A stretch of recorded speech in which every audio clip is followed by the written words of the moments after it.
Hello everyone and welcome to the topic of distributed SON. In this we are going to discuss about distributed self-organizing networks.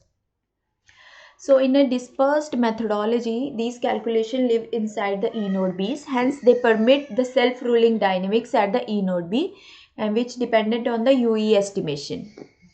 So this estimated engineering considers simplicity of arrangement in multi-merchant organization and enhancement on quicker time scales.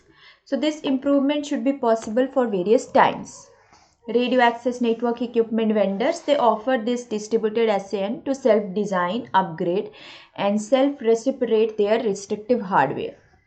It runs on vendor edge gear with the restricted degree and usefulness.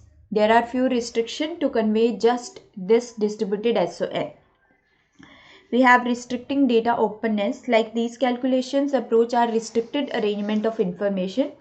They put away the tense components.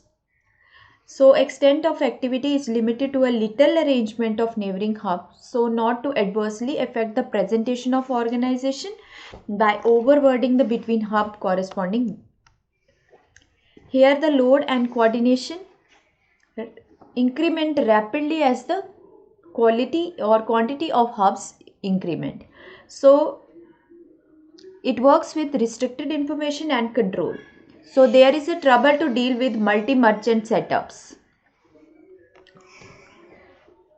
The scan misalignment between the neighboring hubs. The issue is especially solid in little cell organization situation where the numerous cellular cells are serving the same inclusion zone. Again, this is the distributed one. At the center, we can see high level reporters and high level SON policies which are shared. Thank you.